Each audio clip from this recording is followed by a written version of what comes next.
Olá pessoal, sejam todos muito bem-vindos ao Nisto Cremos Channel. É uma alegria imensa ter a companhia de cada um de vocês aqui para mais um estudo profundo. Antes de a gente começar nossa análise de fato, vamos fechar os olhos por um breve momento e convidar a presença de Deus? Nosso bondoso Pai Celestial, nós pedimos a Tua sabedoria e a Tua iluminação enquanto abrimos a Tua palavra para estudar verdades tão solenes. Em nome de Jesus, amém.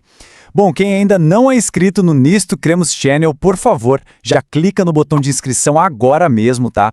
E deixem seus comentários durante a nossa análise, porque isso nos ajuda demais a levar essa mensagem para muito mais pessoas. Hoje, nós vamos dar continuidade ao nosso estudo da série baseada no livro O Grande Conflito entre Cristo e Satanás. Gente, essa é a saga milenar que está se aproximando muito rápido do fim. Nós chegamos no capítulo 25, chamado A Imutável Lei de Deus. Olha, esse é um conteúdo bem forte, essencial mesmo, e a atenção de todo mundo agora é crucial para a gente entender a urgência do tempo em que nós estamos vivendo.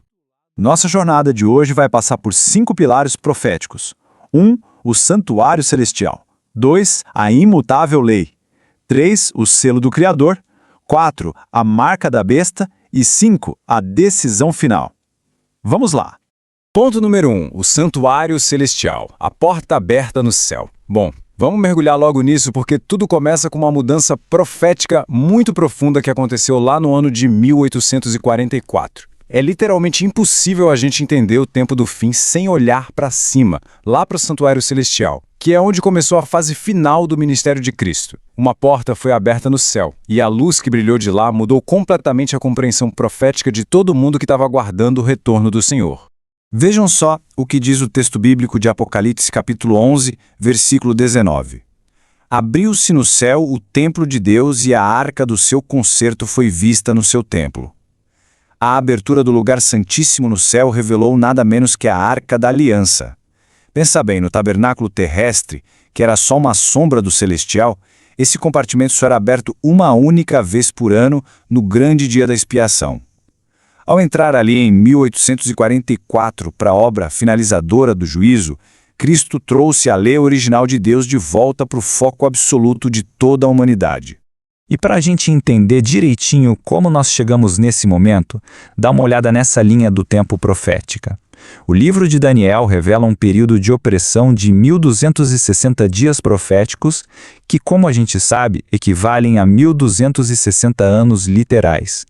Esse período começou no ano 538 d.C., com o início da supremacia papal, e terminou exatamente em 1798, quando o poder papal recebeu aquela ferida mortal e o Papa foi levado cativo pelo exército francês. Esse marco histórico preparou todo o cenário para o evento seguinte, que é o grande divisor de águas, o ano de 1844, quando a porta do Santuário Celestial se abriu de fato e o juízo investigativo começou. Ponto 2. A Imutável Lei, o grande original no céu. Quando essa porta se abriu no céu e a arca foi vista, o que tinha dentro dela? A resposta para isso define o destino do mundo. A lei que ficava na arca aqui na terra, aquela mesma que foi entregue a Moisés, era apenas uma transcrição exata, uma cópia do grande original sagrado e imutável que está eternamente guardado lá no céu, escrito pelo dedo do próprio Criador.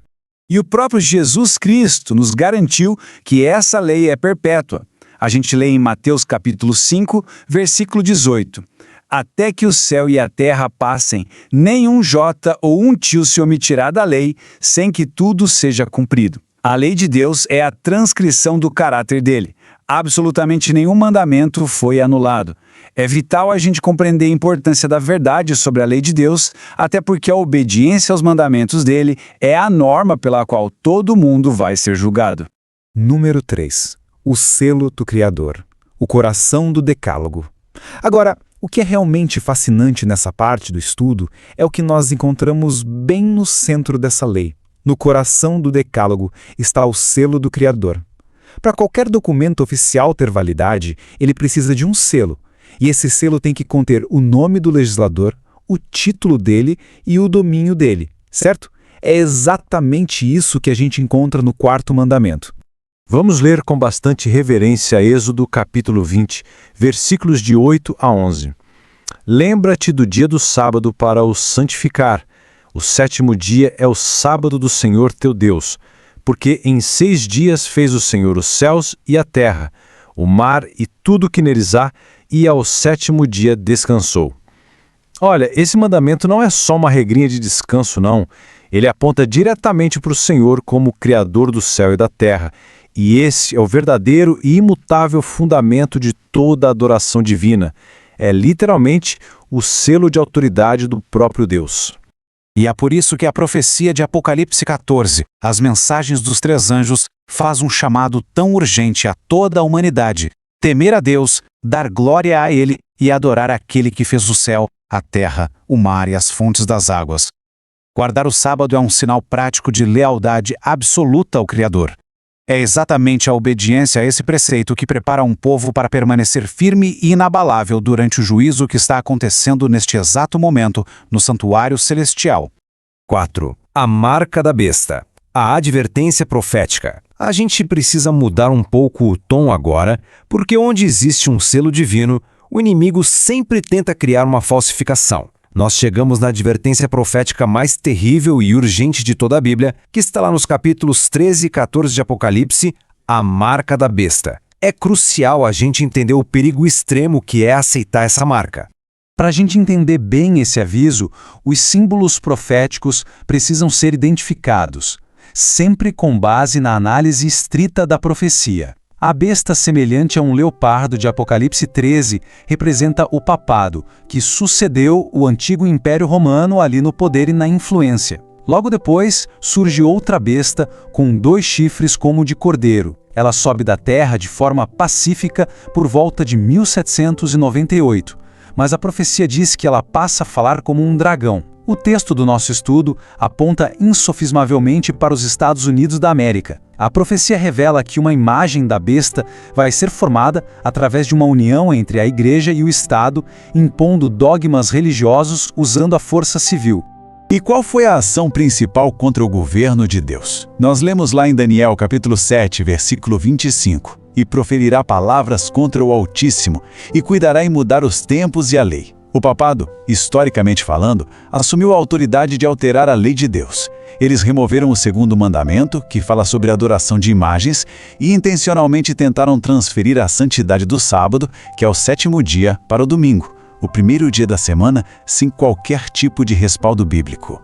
Essa tela ilustra brilhantemente o grande conflito final. De um lado, nós temos o selo de Deus, o sábado do 7º dia, que é o monumento eterno do Criador, fundamentado totalmente na autoridade divina e na palavra. Do outro lado, nós temos a marca da besta, a tradição do domingo, baseada puramente na autoridade humana e eclesiástica. A grande escolha que muito em breve vai se apresentar diante de todo o mundo vai ser exatamente essa: a autoridade de Deus de um lado ou a autoridade dos homens do outro.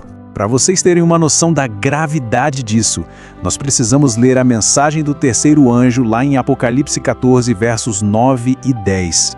Olha a força dessas palavras. Se alguém adorar a besta e a sua imagem e receber o sinal na sua testa ou na sua mão, também o tal beberá do vinho da ira de Deus. O livro não mede palavras para mostrar a urgência de que a Igreja do Senhor e o mundo todo desperte e volte para a obediência aos santos mandamentos de Jeová antes que seja tarde demais. Existe um perigo real e fatal em aceitar essa marca da besta, e o alerta é claríssimo. O que nos traz para o nosso 5º e último ponto: a hora da decisão. Todas essas profecias, todo esse estudo sobre o santuário, tudo isso converge para um apelo final gigantesco. O ponto principal aqui é o seguinte: o juízo investigativo que começou lá no santuário celestial está chegando ao seu fim. A obra deixa bem claro que a porta da graça está se fechando. Nós estamos vivendo os últimos instantes da história humana e cada um de nós vai ser testado pela régua do caráter de Deus, que é a sua lei imutável. Tem uma urgência tremenda no ar. No grande desfecho desse conflito milenar, o livro defende que a humanidade inteira vai ser dividida em apenas duas classes. Não tem meio termo, não dá para ficar em cima do muro. O grupo 1 são os que guardam os mandamentos de Deus e a fé de Jesus. E o grupo 2, os que adoram a besta e a sua imagem. Quando a lei humana colidir de frente com a lei divina, todo mundo vai ter que escolher de que lado está. O juízo começou em 1844 e ele está terminando. Ninguém sabe quando se abrirá o seu próprio caso perante o Tribunal Celestial. Sendo assim, fica a pergunta: como nós somos chamados a viver nesse tempo tão crucial da história da humanidade? A resposta exige de nós uma atitude imediata. Eu faço aqui um apelo bem profundo. Decidam hoje aceitar a Jesus Cristo como o Salvador pessoal de vocês. Entreguem a Ele o coração e a vida. Dediquem-se a um estudo acurado, um estudo diário da Bíblia Sagrada, para a gente não ser enganado nos dias sombrios que estão por vir. É imperativo reconhecer a lei de Deus como estando vigente até os dias de hoje para toda a humanidade. Existe uma urgência clamorosa para que a Igreja do Senhor volte para a obediência aos santos mandamentos de Jeová, e isso inclui, claro, o seu santo sábado. O tempo está terminando. A hora da decisão, gente, é agora. Eu agradeço imensamente a companhia de cada um de vocês nesta análise tão vital para os dias em que vivemos. Por favor, não faltem ao nosso próximo encontro, onde nós vamos estudar o capítulo 26, a restauração da verdade. Vai ser simplesmente extraordinário ver como Deus levantou um povo para restaurar a brecha que foi feita na sua lei. Além disso, já se preparem para o nosso estudo acurado dos livros de Daniel e Apocalipse aqui no nosso canal, que nós teremos logo depois de terminarmos essa série, O Grande Conflito. Então, inscrevam-se, comentem e compartilhem esse conteúdo. A porta da graça ainda está aberta, mas a grande pergunta que fica é: de que lado da história cada um de nós vai escolher estar quando ela finalmente se fechar? Que a graça e a paz do Senhor acompanhem a todos. Até o nosso próximo estudo! Nisto Cremos Channel, canal de esperança.